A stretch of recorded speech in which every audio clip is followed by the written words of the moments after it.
Selamat datang di channel YouTube Coach Mama Zain Al Haddad. Jangan lupa subscribe, like, and share.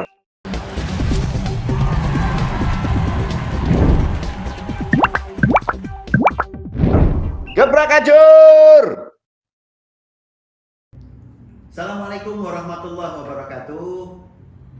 Siang hari ini kita bersama dengan Coach Mama Haddad akan berbicara mengenai pertandingan 16 besar yang tentu akan semakin menarik. Bagaimana Coach Mama Haddad kabarnya? Sehat? Saya kabar baik-baik, Sabi. Alhamdulillah. Sehat walafiat, alhamdulillah. Oke, Coach, kita akan coba bedah satu persatu pertandingan.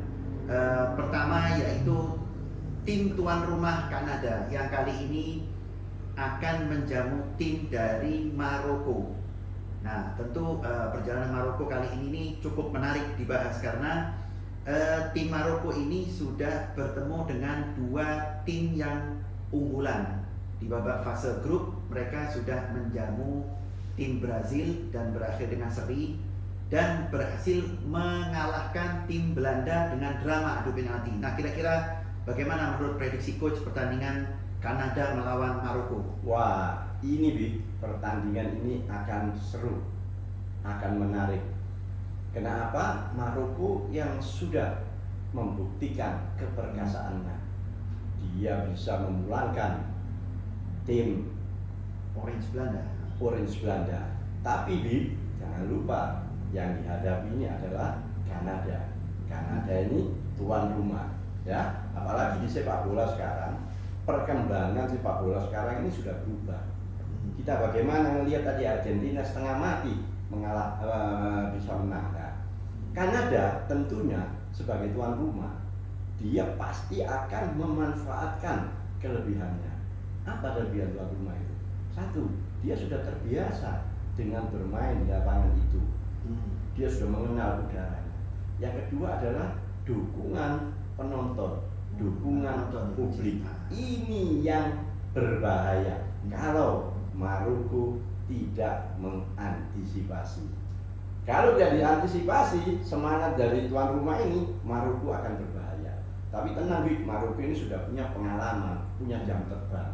Organisasi pertahanannya tengah dan depan sangat bagus. Disiplin Nah, ya coach. nanti menurut saya Kanada sebagai tuan rumah, dia pasti akan bermain dengan semangat juang tinggi. Dia akan melakukan pressing sehingga bintang-bintang dari Maroko ini tidak bisa berkembang. Itu harapan dari tuan rumah. Nah, pertanyaannya, sanggupkah tuan rumah Kanada ini melakukan itu? Karena yang dihadapi ini adalah Maroko yang sudah memulangkan tim hebat, salah satu andalan bakal juara. Begitu Bi, seru ini Bi. Oke, menarik coach. Lalu bagaimana coach? Sampai sejauh ini Maroko cukup bermain baik ya. Maka apakah status tim Maroko ini tetap kuda hitam atau sudah menjadi tim unggulan coach? Bagaimana menurut coach? Nah, memang di turnamen Piala Dunia kali ini kekuatan itu bergeser. Artinya tim Afrika sudah tidak bisa lagi dipandang sebelah mata. Maroko ini salah satu dari tim Afrika yang sudah menunjukkan kebolehannya. Dan menurut saya sudah tidak bisa lagi dikatakan kuda hitam. Maroko sudah bisa disejajarkan dengan tim-tim yang berbahaya, yang punya peluang saya bilang ya, untuk melaju ke final, bahkan 2 kejutan. Tapi nanti dulu karena masih ada Prancis, ada Argentina, ada Brazil, ya kan? Oke. Nah, saya rasa seperti itu. Dan tentunya tuan rumah Kanada, dia pastinya memanfaatkan kelebihannya. Saya rasa begitu, Wi. Oke. Nanti malam pertandingan akan berlangsung pukul 00 dini hari, Gus. Kalau gitu kita akan saksikan pertandingan antara Kanada melawan Maroko yang nantinya tentu akan menarik. Harus disaksikan, Bi. Oh. Karena apa ini? Nah, supaya kalau tegang gitu ya. Iya. Karena apa? Ini pertandingan 16 besar. Pulang berarti angkat Koper. koper. Nah, itulah yang menarik pertandingan ini. Iya, Pulang iya. berarti angkat koper. Maka semua kekuatan akan dikerahkan, baik Maroko maupun Kanada. Oke. Kanada pasti penontonnya nanti ada pacarnya, ada mungkin orang tuanya, Iya, ya kan? iya. Mungkin ada tetangganya, supporter-supporternya itu akan mendukung tuan rumah. Oh. Maroko saya ingatkan hati-hati, ya. Iya. Maroko hati-hati, jangan lengah. Kalau lengah berbahaya. Karena Oke. kelebihan tuan rumah adalah motivasi tinggi, semangat juang tinggi itu. Oke, ya. Oke, kita lanjut ke pertandingan selanjutnya, Coach. Antara tim Prancis melawan Paraguay yang akan bertanding nanti setelah pukul 4 pagi ya. Nah, itu bagaimana, Coach? Prediksi pertandingan Prancis melawan Paraguay, di mana Prancis ini memiliki materi pemain yang bertabur bintang. Kita tahu bahwa Mbappe sudah mencetak 6 gol, Dembele sudah mencetak 4 gol, dan didukung oleh gelandang serang yang terbaik saya bilang ya, itu Olis yang sudah mencetak 5 assist. Kira-kira bagaimana nanti tim Prancis melawan Paraguay jalannya pertandingan, Coach? Big Prancis ini adalah kata banyak orang ya, termasuk saya, salah satu calon juara. Salah satu calon ya, saya belum tidak bilang dia bakal juara. Salah satu calon juara. Kenapa? Mereka punya kedalaman skuad yang bagus. Mereka punya bintang-bintang yang bagus. Kita tahu bahwa ada gelandang yang namanya Olis. Olis ini berbahaya, dia punya umpan-umpan ini sangat memanjakan pemain depan. Dan terbukti dia sudah 5 kali memberikan assist untuk timnya. Iya. Ya kan? Nah, tentu pemain depan Prancis akan dimanjakan dengan umpan-umpan dari Olis, Iya. ya kan? Nah, kita saksikan nanti bagaimana Paraguay tentunya tidak tinggal diam. Paraguay pasti sudah tahu bahwa Olis ini sebagai pengumpan yang gitu. Pertanyaannya, akankah Olis dimatikan? Nah, ya kan? Dan kita tahu Prancis punya bintang namanya Mbappe. Siapa nggak kenal Mbappe? Kalau nggak salah dia sudah mencetak 6 gol. 6 gol. Ini menandakan Mbappe ini berbahaya. Nah, kalau Mbappe diberikan umpan-umpan dengan Olis, maka Mbappe akan menjadi berbahaya. Pertanyaannya, apakah Paraguay sanggup mematikan sanggup mematikan Mbappe. Dan tentunya bukan cuma Mbappe yang dimatikan. Kalau cuma Mbappe yang dimatikan percuma, tidak maksimal. Maka menurut saya Olis juga harus dimatikan. Supaya apa? Suplai bola ke depan ini tidak maksimal.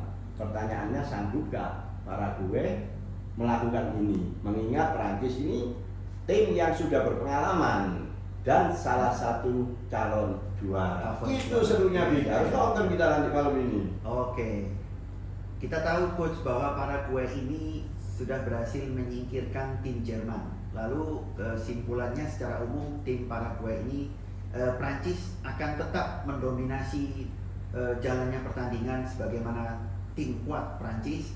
Apakah nanti kemungkinan akan ada kejutan dari tim Paraguay ini? Dalam arti lain, Paraguay ini berhasil membaca pertandingan dan meredam seperti Olis dan beberapa pemain lainnya dari Prancis, sehingga Paraguay itu bisa mengimbangi Prancis. Seperti itu, Coach. Menurut Coach seperti apa? Ya, Paraguay sudah menyingkirkan salah satu tim andalan. Artinya Paraguay juga tidak bisa dipandang sebelah mata.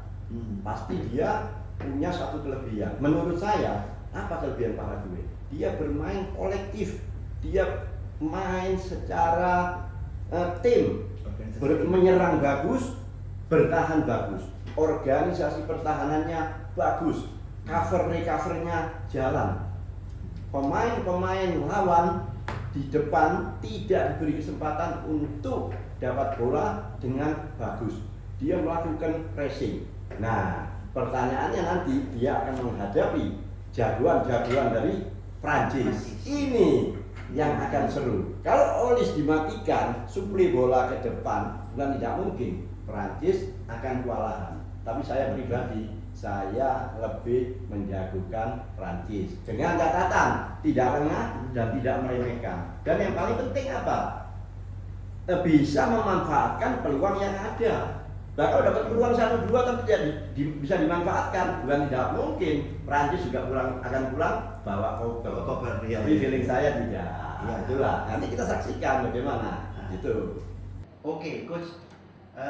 Dari sisi Paraguay, apa yang harus dilakukan oleh tim Paraguay untuk menghadapi materi-materi yang terbaik dari Prancis ini, coach? Seperti apa kira-kira, coach? Yang pertama, Paraguay wajib dia disiplin. Disiplin 2 kali 45 menit. Kenapa? Prancis ini semua orang tahu salah satu calon juara, kata orang, bukan kata saya, kata orang. Tapi saya setuju dengan itu. Karena apa? Di depan ngeri ada seorang legend yang bernama Mbappe yang sudah mencetak 6 gol. Bukan cuma itu, Bik. Prancis ini punya sayap kiri ya, pemain yang beroperasi di sayap kiri namanya Dembele. Dia ini cepat dan meliu-liu. Selain itu, dia juga bisa mencetak gol. Buktinya apa? Dia sudah mencetak 4 gol. Nah, ini Prancis menjadi ngeri kalau Paraguay tidak memutus aliran bola dari tengah, suplai dari midfield to attack, suplai dari pemain tengah ke pemain depan wajib diputus. Karena apa? Di situ ada yang namanya Olise. Ini pemain bahaya, Bi. Ya. Olise ini memang dia tidak cetak gol, tapi dia sudah memberikan 5 assist. Ini kalau dibiarkan Olise ini, passing behind the opponent, passing di belakang lawannya ini berbahaya. Apalagi Mbappe punya kecepatan, Dembele punya kecepatan. Kalau ini terjadi, maka Paraguay bisa pulang angkat outer. Tapi jangan meremehkan Paraguay. Paraguay juga sudah menyingkirkan salah satu tim unggulan.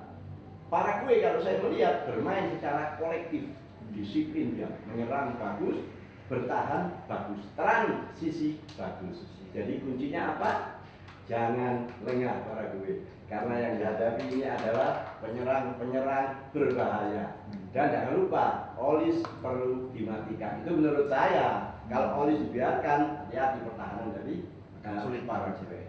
Itu menurut saya. Menarik di pertandingan ini. Menarik. Kenapa menarik? Karena satu, sudah di 16 besar. Yang kedua, pulang bawa koper. Nah, seluruh tenaga, seluruh pikiran akan dicurahkan untuk pertandingan ini. Oke, terima kasih, coach. Oke, coach, kita coba bergeser ke pertandingan selanjutnya antara Brazil melawan Norwegia. Nah, kita tahu bahwa masing-masing tim ini dihuni oleh striker yang cukup produktif, di mana Norwegia memiliki striker Haaland dan Brazil memiliki Vinicius. Haaland sudah mencetak 5 gol dan Vini sudah mencetak 4 gol, coach. Nah, kira-kira bagaimana nanti jalannya pertandingan antara Brazil melawan Norwegia? Apakah tim Brazil dan Norwegia bisa memaksimalkan potensi yang ada dari masing-masing strikernya, coach? Ini pertandingan sangat menarik, sangat ketat. Kenapa? Keduanya sudah teruji, artinya dia sudah lolos ke 16 besar. Berarti dia tim yang sudah teruji. Selain itu, keduanya ini punya bintang di lini depan. Kita tahu ada Haaland, sementara di Brazil ada Vini Junior. Dan Vini Junior sudah mencetak 4 gol, sementara Haaland sudah mencetak 5 gol. Artinya apa? Artinya keduanya ini berarti punya produktivitas yang bagus dan sangat berbahaya. Hanya bedanya, Haaland ini tipikal seorang striker yang rajin bergerak. Dia lari sana, lari sini, bahkan dia pernah mencetak gol dari kesalahan lawan. Yang rebut dia bikin gol. Sementara Vini Junior ini adalah pemain yang punya skill tinggi, dia sangat berbahaya kalau dapat bola, apalagi tidak terjaga. Wah, kalau tidak terjaga, hati-hati pertahanan dari. Oke. Oke, Coach. Sejauh ini, Coach, kalau saya melihat di bawah asuhan Carlo Ancelotti ini Brasil sepertinya belum menemukan performa terbaiknya ya. Karena kita lihat ketika melawan Maroko sempat tertinggal 1-0 terlebih dahulu, dan juga ketika menjamu tim Jepang itu juga tertinggal 1-0 terlebih dahulu. Nah, akankah nanti ketika pertandingan melawan Norwegia ini Brasil bisa menunjukkan performa terbaiknya? Bagaimana menurut pendapatnya, Coach? Oke, tapi ini Brasil ini dikenal dengan tarian samba. Artinya apa? Pemainnya punya skill individu, punya dribble bola yang bagus, punya capping yang bagus. Tapi itu dulu. Sekarang Brasil dilatih oleh pelatih dari Eropa. Tentu, ya kan? Tentu ada perubahan dari gaya bermain. Minimal perlu adaptasi. Apalagi Andrea Ancelotti ini kan juga pelatih yang bagus, ya kan? Nah, sementara ini Haaland punya kecepatan, Haaland punya daya dobrak yang tinggi. Nah, akan terjadi perang di lini depan. Jadi siapa yang bisa manfaatkan peluang, dialah yang akan menangkan pertandingan. Karena apa? Sama-sama ketat, sama-sama teruji. Saya Catatan yang menarik, Coach, Haaland ini bermain di klub Manchester City, dan kita tahu bahwa Brasil ini memiliki back Gabriel. Kedua pemain ini sudah sering bertemu di Liga Inggris. Ini juga sepertinya menjadi catatan yang menarik, Coach. Bagaimana kita lihat apakah Haaland berhasil mengalahkan Gabriel, ataukah sebaliknya Gabriel yang berhasil menghalau serangan-serangan dari Haaland? Gimana kira-kira, Coach? Ini menarik. Karena apa menarik? Keduanya sudah pernah bertemu, bahkan sering bertemu. Minimal tahu kelebihan dan kelemahan masing-masing. Nah, kalau kau tanya siapa yang akan moncer, tergantung. Kalau Haaland dalam peak performance yang bagus dan ditunjang support dari lini kedua, umpan-umpan final pass yang bagus. Final pass ini biasanya apa? Dilakukan di belakang pertahanan lawan, passing behind the opponent. Ini kalau sampai ini terjadi, Haaland punya kecepatan, maka hati-hati pertahanan dari Brasil. Nah, sebaliknya dia tahu kelebihan Haaland, tentu akan dijaga secara ketat. Kalau perlu ada marking, ada cover, kalau perlu ada recover, supaya Haaland tidak bisa leluasa. Dan tentu lini tengahnya juga harus dijaga ketat supaya suplainya ini tidak bisa maksimal.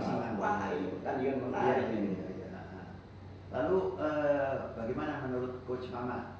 Apakah kira-kira bisa terjadi kejutan besar di mana Norway ini berhasil mengalahkan Brasil, atau kira-kira bagaimana, Coach? Menurutnya, Coach, dengan kondisi kita tahu materi-materi pemainnya demikian bagus dari masing-masing tim. Oke, kalau itu tidak bisa dikatakan sekarang. Kita lihat nanti tentunya di 10, 20 menit, 30 menit awal. Dari situ nanti kita bisa kira-kira meraba-raba dari situ. Karena apa? Sama kuat ini. Kalau sama kuat ini nggak ada tim yang dengan mudah bisa menang, atau sebaliknya mudah dengan kalah. Tim itu menang kalau dia mencetak gol. Ya kan, kalau dia mencetak gol 2, lawannya mencetak gol 1, dia yang menang. Ya kan, harus ada gol. Nah, harus ada gol. Kebetulan di dua tim ini punya striker yang harus gol. Buktinya apa? Nah, Haaland mencetak 5 gol, sementara Vinicius mencetak 4 gol. Nah, di sini menariknya. Ini menarik pertandingan ini. Jadi artinya pertandingan nanti akan ditentukan salah satunya juga dengan ketajaman dari lini depan. Ya, yang kedua apa? Yang kedua apa? Strategi pelatih dong, menentukan itu. Ya kan? Menentukan. Misal kalau pelatihnya lengah, ya kan, tidak pintar, bisa berbahaya buat Norway. Kita tahu Haaland ini tinggi, headingnya bahaya, kecepatannya bahaya. Nah, pemain-pemain yang cepat ini biasanya dikasih di daerah. Karena apa? Dia punya kecepatan lari, kan gitu. Kalau Vinicius Bola di kaki hati-hati, bahaya. Nah, sanggup nggak sekarang ini kedua pelatih ini mematikan kedua jagoan-jagoan ini? Kalau Vinicius harus di time marking, tidak diberi kesempatan, bola di kaki, ancaman. Dan ingat ini 16 besar. Kalah berarti pulang bawa kok. Ini. Oke, menarik sekali Coach Menarik pembahasan kita ini. pada siang hari ini. Oke Coach, kita lanjut ke pertandingan selanjutnya. Meksiko, tuan rumah Meksiko akan menjamu Inggris. Nah, kita tahu Coach bahwa sejauh ini baik Meksiko maupun Inggris ini keduanya bermain terbuka dalam pertandingan, setiap pertandingan.